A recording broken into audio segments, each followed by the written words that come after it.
محمد نبينا بنور هدينا من مكة حبيبي نور سطع المدينة من صلى صلاته واتحلى بصفاته يا بخت اللي في ظله ماشي يشفع له في مماته.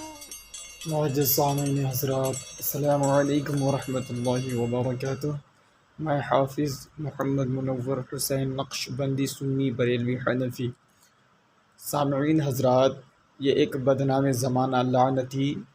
مخلوق میں سب سے بدترین شخص جو ہے کچھ اعتراض کیا ہے، تو الحمدللہ ہم چاہتے ہیں کہ ان کا منہ توڑ جواب دیا جائے۔ لہٰذا ایک بات آپ حضرات سمجھ لیں کہ یہ وہابی، نجدی، دیو شیطانی، جتنے بھی یہ لعنتی قوم ہے اور جتنے بھی لوگ اہل سنت والجماعت سے کٹ کر کے نکلے ہیں، جو 72 بنیں گے اور جہنم کا ایندھن بنیں گے، تو یہ جب قرآن و حدیث کی روشنی میں اور تشریحات اور تفاسیر کی روشنی میں ہم سے بات نہیں کر پاتا ہے، تو پھر یہ عقل کے گھوڑے دوڑاتی ہیں اور عقلی سوال کرتی ہیں، عقلی اعتراضات کرتی ہے۔ حالانکہ اگر عقل کے بنیاد پر دین کو سمجھا جائے تو مشرکین کے بہت سارے ایسے اعتراضات آ جائیں گے کہ یہ لعنتی کذاب، یہ جہنمی ناری نجدی وہابی جواب نہیں دے سکتا۔ مثلا کوئی مشرکین میں سے آ کر کے ان وہابیوں سے یہ پوچھے کہ تمہارا خدا تمہیں عطا کرتا ہے کہ نہیں، سنتا ہے کہ نہیں، تو یہ کہے گا یقینی بات ہے، خدا سنتا ہے، عطا کرتا ہے۔ اب کوئی مشرکین میں سے آ کے کہے کہ مجھے بھائی 10 کروڑ روپے چاہیے، اپنے خدا سے ابھی لے کے مجھے دلا دو، تو کیا یہ لعنتی قوم، یہ جہنمی فرقہ والا، یہ جہنم کے ایندھن بننے والے، یہ نجدی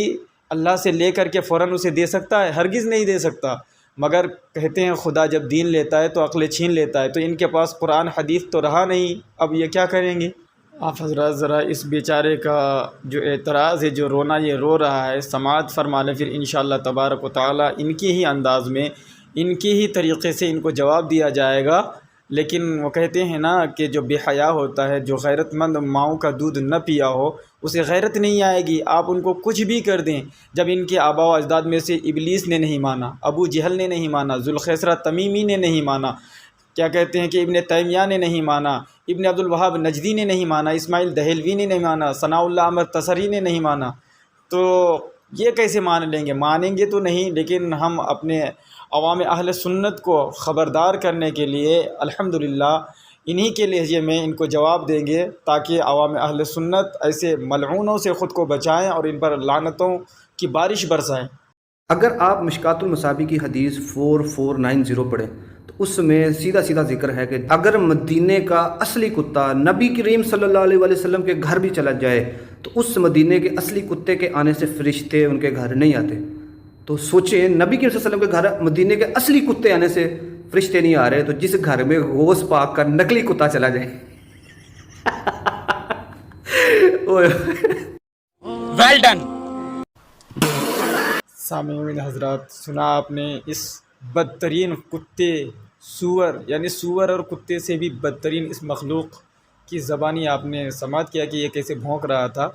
اب الحمدللہ پہلے میں قرآن مجید میں آپ کو دکھا دوں کہ جب اگر کتے کو بھی اللہ والوں سے محبت ہو جاتی ہے تو اللہ تبارک و تعالیٰ اس کو کیسا مقام عطا فرماتا ہے۔ آپ حضرات کے سامنے میں جو ہے تفسیر مدارک پیش کرنے جا رہا ہوں، آپ حضرات پڑھیں، میں بھی پڑھ کے سناتا ہوں، آپ حضرات خود ہی سماعت فرمائیں۔ اعوذ باللہ من الشیطان الرجیم، بسم اللہ الرحمن الرحیم۔ وَقَلْبُهُمْ بَاسِطٌ ذِرَاعَيْهِ بِالْوَصِيدِ، اور ان کا کتا چوکھٹ پر اپنے دونوں بازو پھیلائے بیٹھا ہے۔ مفسرین اکرام نے بیان فرمایا ہے کہ جب اصحاب کہف ہجرت کر کے غار کی طرف روانہ ہو رہے تھے تو ایک کتا بھی ان کے ساتھ چل پڑا تھا، جس کو انہوں نے بھگانے کی کئی بار کوشش کی، یہاں تک کہ اللہ تعالیٰ نے اپنے قدرت کاملہ سے کتے کو قوت گویائی عطا فرمائی اور وہ بول پڑا کہ ما تريدون منی لا تخشوا جانبی انا احب اللہ تعالی فناموا واحرسکم، یعنی تم مجھ سے کیا چاہتے ہو، تم میری طرف سے نہ گھبراؤ، میں تو اللہ تعالیٰ کے پیاروں سے محبت کرتا ہوں، سو تم غار میں سو جانا، میں تمہارے اوپر پہرے دوں گا۔ اور یہ دیکھیے کن کن کتابوں میں، تفسیر مدارک مطبوعہ دارالکتب، عربیۃ الکبریٰ مصر، یہ جو ہے الخازن یہ جو ہے کہاں یہ اور کون سی کتاب ہے، تفسیر روح المعانی اور تفسیر کبیر، تفسیر مظہری اور تفسیر صابی، ان کتابوں میں یہ واقعہ موجود ہے کہ محبت سے شرسار ہو کر ان کے ساتھ ہجرت کے لیے غار کے دروازے پر اپنے بازو پھیلا کر ان کی حفاظت کے لیے بیٹھ گیا، تو اللہ تعالیٰ نے نیک بندوں کی نسبت سے اس کا ذکر خیر ہمیشہ کے لیے قرآن مجید میں محفوظ کر دیا، اور قلبہم کی اضافت تشریفی سے اس کو خصیص سے عظیم اور حقیر سے عزیز بنا دیا۔ چنانچہ علامہ سید محمود آلوسی لکھتے ہیں، ومن ثم قرن الله تعالى في كتابه العزيز أخص الحيوانات ببركة صحبته مع الزمرة المتبتلين إليه المعتكفين في جواره سبحانہ، اور اسی وجہ سے اللہ تعالیٰ نے اپنے معزز کتاب قرآن مجید میں حقیر ترین حیوان کو اصحاب کہف کی صحبت کی برکت سے اپنی طرف متوجہ رہنے والے عبادت گزار نیک بندوں کی جماعت کے ساتھ ملا دیا۔ سبحان اللہ۔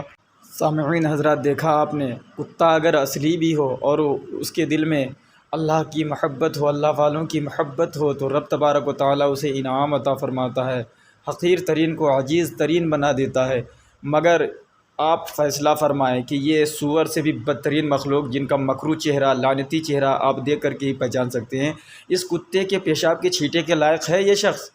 یہ کتا تو اللہ والوں کی پہرے داری کے لیے اپنے آپ کو وقف کر رہا ہے، مگر یہ یہود و نصارہ کے روحانی بیٹے ایجنٹ، یہ دین اسلام کو نقصان پہنچانے کے لیے اللہ والوں کی شان میں کیسے بھونکتا رہتا ہے، بکواس کرتا رہتا ہے۔ اب یہ تو بالکل واضح ہو گیا کہ اگر کتا اصلی بھی ہو اور اس کے دل میں اللہ والوں کی محبت ہو، تو اللہ اس حقیر کو حقیر نہیں رکھتا بلکہ عزیز بنا دیتا ہے، اور یہ مفسرین نے کہا ہے، میں اپنی طرف سے نہیں کہتا۔ اب میں پوچھتا ہوں ان خبیثوں سے کہ دیکھو، تمہارے اسماعیل دہلوی نے تقویۃ الایمان میں تم کو سور سے بھی بدتر کہا ہے، اب تم ہی فیصلہ کرو کہ تم کیا ہو۔ تمہارا چمار سے بھی زیادہ ذلیل مولوی، بھنگی مولوی قتیل دہلوی لکھتا ہے، عوام کو جو بزرگان دین اور اولیاء اللہ کے بارے میں یہ خیال کیے بیٹھے ہیں کہ انہیں کائنات میں ہر طرح کے تصرفات کا اختیار ہے، یہ بتایا ہے کہ ہر شخص خواہ بڑا ہو یا چھوٹا، حق تعالیٰ شانہ کے مقابلہ میں ایک چمار سے بھی زیادہ ذلیل ہے، معاذ اللہ رب العالمین، کیونکہ اللہ کا قرآن کہتا ہے للہ العزت ولرسولہ وللمؤمنین، عزت اللہ کے لیے، رسول کے لیے، مؤمنین کے لیے، تو رسول مؤمنین چمار سے زیادہ ذلیل نہیں ہو سکتے، چمار جو ہے ذلیل ہے اور مؤمنین عزت والے ہیں، رسول عزت والے ہیں۔ ہاں، یہ وہابی دیوبھنگی، اس کے پیروکار قتیل اسماعیل دہلوی کے بھکت، یہ ضرور سور سے بھی بدترین مخلوق میں ہیں۔ چلیے، یہاں پہ تو یہ سور سے بھی بدترین مخلوق ثابت ہو گیا، چمار سور کھاتا ہے، سور گو کھاتا ہے۔ اب بتاؤ کہ یہ چمار سے بھی زیادہ ذلیل ہے، یار سوچو تو صحیح، اس سے زیادہ مخلوق میں کوئی گھنونا شخص ہے، کوئی گھناؤنی چیز ہے؟ نہیں ہے۔ یعنی کہ دنیا میں سب سے بدترین اور گھناؤنی چیز، نجس چیز اگر ہے تو وہ نجدی وہابی دیوخانی ہے۔ اب میں دیوخانی شرف علی تھانوی کے بارے میں بتاتا ہوں کہ وہ اپنے بارے میں کیا کہتے ہیں، تاکہ ان کی حقیقت کھل کے سامنے آ جائے کہ یہ حقیقت میں کتے سور سے بھی بدتر ہیں، اور یہ حلف بھی اٹھا سکتے ہیں، قسم بھی کھا سکتے ہیں۔ ملاحظہ فرمائیں،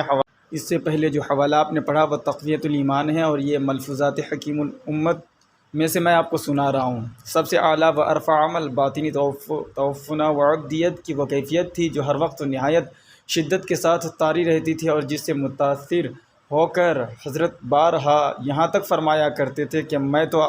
اپنے آپ کو کتوں اور سوروں سے بھی بدتر سمجھتا ہوں، اگر کسی کو یقین نہ ہو تو میں اس پر حلف اٹھا سکتا ہوں۔ یہ آپ کو دکھ نہیں رہا ہے، میں آگے تھوڑا ابھی، اب دیکھیے، بالکل اگر کسی کو یقین نہ ہو تو میں اس پر حلف اٹھا سکتا ہوں۔ مسلمانوں، آپ غور کریں، حقیقتاً یہی کتے اور سوروں سے بھی بدتر ہیں، اس لیے کہ جو کتا اگر اللہ والوں سے محبت کرتا ہے، اللہ اس کو مقام و مرتبہ عطا فرماتا ہے اور ان کا ذکر کو بھی باقی رکھتا ہے، اور قیامت تک وہ کتا، اصحاب کہف کا کتا جس نے اللہ والوں سے محبت کی، ان کا ذکر اللہ قیامت تک باقی رکھے گا۔ مگر یہ ایسے بدترین سور سے بھی بدترین مخلوق ہیں کہ ان کا ذکر کبھی باقی نہیں رہتا، اور یہ جہنم کا ایندھن بنے گا، اور یہ کتے سور سے بدتر ہیں، یہ قسم بھی اٹھا سکتے ہیں، جیسے کہ آپ حوالہ دیکھ رہے ہیں، جیسے کہ ان کے ملا بتا رہے ہیں۔ تو بتائیں، میں آپ حضرات سے اب کیا کہوں؟ بس یہی کہہ سکتا ہوں کہ آپ ایسے جو ہے بدترین سور سے، بدترین کتوں سے اپنے آپ کو دور رکھیں، اور ان کو ان کے گھر کی کتابیں دکھائیں، تاکہ یہ جو ہے اپنے رسوائی پر، اپنے ذلت پر ماتم کرے، کیونکہ ان کے نصیب میں ماتم ہی ہے، ان کے نصیب میں رسوائی اور ذلت ہے، اس کے علاوہ کچھ نہیں ہے۔ اس لیے کہ اللہ فرماتا ہے للہ العزت ولرسولہ وللمؤمنین، عزت اللہ کے لیے ہے، رسول کے لیے ہے، مؤمنین کے لیے ہے، ولکن المنافقین لا یعلمون، لیکن منافقوں کو اس کا علم نہیں ہے، اسی لیے تو منافق اپنے گمان میں اپنے آپ کو بہتر سمجھتے ہیں، حالانکہ حقیقتاً یہ سور سے بھی بدترین مخلوق میں ہے۔ اور جو عزت والے، جن کو اللہ نے عزت والا بتایا ہے، ان کو یہ جو ہے کمتر سمجھتے ہیں، چھوٹا سمجھتے ہیں۔ تو اللہ نے فیصلہ فرما دیا ہے کہ یہ جو ہے منافق ہے، ان کو علم ہی نہیں ہے کہ یہ حقیقت میں کیا ہے، یہ حقیقت میں جو ہے خود کو سمجھتا نہیں ہے، اور جو دوسرا ویسا نہیں ہے ان کو ویسا سمجھتا ہے۔ تو یہ ان کے جو کارنامے ہیں رب تبارک و تعالیٰ نے قرآن مجید میں واضح فرما دیا ہے۔ ان کے چند حوالے میں اور آپ حضرات کے سامنے پیش کر دیتا ہوں، اور آپ حضرات خود ہی ملاحظہ کریں اور خود ہی غور کریں کہ یہ مخلوق میں کتنے بدترین اور بدنما ہیں، اور کتنا سڑا ہوا ہے، اور کتنا غلیظ ترین یہ لوگ ہیں، اور اس سے امت مسلمہ کو کتنا زیادہ نقصانات کا سامنا کرنا پڑتا ہے۔ لہٰذا آپ حضرات خود ہی فیصلہ کریں، اور ایسے لعنتی اور ایسے سور سے بدترین، کتے سے بدترین مخلوق پر لعنت و فٹکار کی بارشیں برسائیں۔ سور سے بدترین مولوی وحید الزمان غیر مقلد کہتے ہیں کہ کتوں کا پیشاب نجس نہیں ہے۔ ہدیۃ المہدی صفحہ نمبر 78 جلد 3۔ سور سے بدترین مولوی وحید الزمان غیر مقلد کہتے ہیں کہ کتے اور خنزیر کے سوا تمام جانوروں کا جھوٹا جمہور کے نزدیک ناپاک ہے، مگر ہمارے اہل حدیث حضرات کا ان سے اختلاف ہے، ان کے نزدیک پاک ہے۔ والحق عدم النجاسہ، اور حق یہ ہے کہ ناپاک نہیں ہے۔ سامعین حضرات، اب بھی کوئی بات باقی رہ جاتی ہے بتانے کے لیے۔ کیا یہ ان ساری باتوں سے یہ ثابت نہیں ہوتا کہ یہ پکا سور سے بدترین مخلوق میں سے ہے، کتوں سے بھی بدتر ہے؟ اس لیے کتوں کو کھانے کے لیے کتنا باولا ہو رہا ہے کہ اس کو پاک بتا رہا ہے، سور کو بھی پاک بتا رہا ہے۔ کتے سور ان کے نزدیک پاک ہے، اس لیے کہ سور اور کتے سے بدتر ہے، اور چونکہ چمار کے نسل سے ہیں اور چمار سب کچھ کھا جاتے ہیں، تو اس لیے ان کے ملاؤں نے اپنے کتابوں میں اپنے پول کو کھول دیا ہے۔ حالانکہ یہ بچنے کے لیے کہیں کہ ہم ان کو نہیں مانتے، ان کو نہیں مانتے، حقیقت یہی ہے کہ ان کا سلسلہ نسب اگر آپ دیکھیں گے تو انہی سے جا کے ملتا ہے جنہوں نے یہ کتابیں لکھی ہیں۔ اب آئیے کسی عاشق رسول یا غوث خواجہ کے دیوانے، جو غوث خواجہ کے دیوانے ہیں، ان کو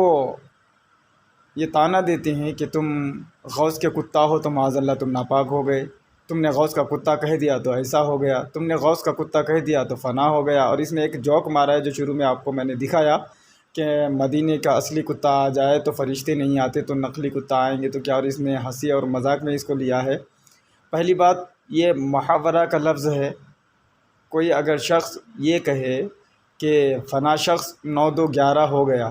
تو چونکہ عمومی طور پر 9 اور 2 11، چونکہ عمومی طور پر یہ ایک حساب ہے۔ اب اگر کوئی شخص کہتا ہے کہ بھائی فنا شخص 9 2 11 ہو گیا، تو عقل مند سمجھ جاتے ہیں کہ یہاں بھاگنے کا تذکرہ کیا جا رہا ہے، نہ کہ حساب کا تذکرہ ہو رہا ہے، گنتی کا تذکرہ ہو رہا ہے۔ ایسے ہی کوئی شخص کہتے ہیں کہ تجھے اتنا ماروں گا کہ دن میں ستارے نظر آئیں گے، تو کیا مقصد ہوتا ہے؟ کیا یہ مقصد ہوتا ہے کہ آسمان کے ستارے نظر آئیں گے؟ ہرگز نہیں، بلکہ یہ محاورہ کا لفظ استعمال کیا جاتا ہے کہ تجھے بہت زیادہ ماریں گے، مگر وہابی بولتا ہے سمجھتا نہیں ہے۔ اب اسی طرح دیکھیے، حضرت ابو ہریرہ رضی اللہ تعالیٰ عنہ کو ابو ہریرہ کہا جاتا ہے، جس کا معنی ہوتا ہے کہ بلیوں کا باپ۔ مجھے بتائیے کہ حضرت ابو ہریرہ رضی اللہ تعالیٰ عنہ کو جب ہم یاد کرتے ہیں تو کیا ہم میں سے کوئی یہ سمجھتا ہے کہ حضرت ابو ہریرہ رضی اللہ تعالیٰ عنہ بلی ہیں؟ تو معاذ اللہ، 100,000 معاذ اللہ، نعوذ باللہ، استغفر اللہ۔ یہ وہابی کہیں حضرت ابو ہریرہ رضی اللہ تعالیٰ عنہ کو بلی تو نہیں سمجھتے؟ معاذ اللہ رب العالمین۔ اگر نہیں تو اس بات کی وضاحت کرے۔ میں سارے وہابیوں کو، جو کوئی عاشق صادق اپنے آپ کو جو ہے کتا کہے، غوث کا کتا، خواجہ کا کتا، ان پر اعتراض کرنے والے جتنے بھی سور سے بدترین مخلوق ہیں، میں ان سے کہوں گا کہ مجھے وضاحت کر کے دو کہ حضرت ابو ہریرہ کا کیا مطلب سمجھتے ہو، ورنہ پھر مان لو کہ تم مخلوق میں سب سے بدترین ہو۔ تو یقیناً ابو ہریرہ کا مطلب بلیوں کا باپ نہیں، بلی نہیں ہے۔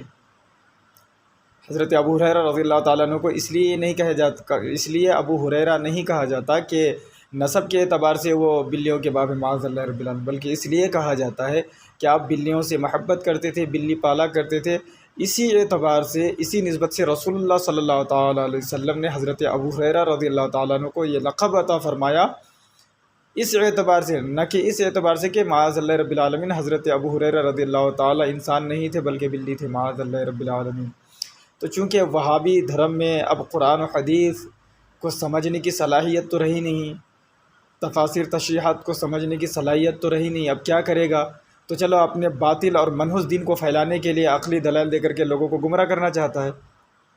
آئیے میں یہاں پہ اس بات کی وضاحت کر دیتا ہوں کہ جب کوئی شخص اپنے آپ کو غوث کا کتا کہے یا اپنے آپ کو رسول اعظم صلی اللہ تعالی وسلم کا کتا کہتے ہیں تو مقصد یہ ہوتا ہے، وہ یہ اظہار کرتے ہیں کہ میں رسول اللہ صلی اللہ تعالی وسلم کا وفادار ہوں، میں رسول اللہ صلی اللہ علیہ وسلم کے دین کا پہرے دار ہوں۔ اس لیے کہ کتے میں ایک صفت پائی جاتی ہے، وہ یہ کہ کتا اپنے مالک کا بڑا وفادار ہوتا ہے اور وہ اپنی زندگی کو اسی کام کے لیے وقف کر دیتا ہے کہ وہ اپنے مالک کے جو ہے دروازے کے سامنے کھڑا رہتا ہے، گیٹ کے سامنے کھڑا رہتا ہے، بیٹھا رہتا ہے، لیٹا رہتا ہے اور پہرے داری کرتا رہتا ہے۔ جب کوئی دشمن آتا ہے یا وہ محسوس کرتا ہے کہ دشمن آیا ہے تو آواز لگاتا ہے، بھونکنا شروع کرتا ہے۔ تو چونکہ کتے میں یہ صفت پائی جاتی ہے کہ وہ اپنے مالک کا وفادار ہوتا ہے اور جو ہے اپنے مالک کی نگرانی کرتا ہے، دیکھ بھال کرتا ہے، تو لہٰذا اسی نسبت سے بزرگان دین نے اپنے آپ کو اپنے کتا ہونے کی جو بات کہی ہے وہ اسی نیت سے کہی ہے، اور اس کا مطلب یہی ہے کہ وہ رسول اللہ صلی اللہ علیہ وسلم کے دین کے پہرے دار ہیں اور رسول اللہ صلی اللہ علیہ وسلم کے سچے وفادار غلام ہیں۔ مگر چونکہ وہابیوں کے پاس اس کا کوئی جواب نہیں ہے تو اب یہ بے تکی باتیں کر کے لوگوں کو گمراہ کرنے کی کوشش کرتی ہیں۔ لہٰذا آپ حضرات ایسے منحوس جماعت کے فرقے کے لوگوں سے بچیں اور اس وائس کو زیادہ سے زیادہ شیئر کریں، عوام الناس تک پہنچائے تاکہ عوام الناس اپنے آپ کو اور اپنے اہل و عیال کو ایسے منحوس لوگوں سے بچائے۔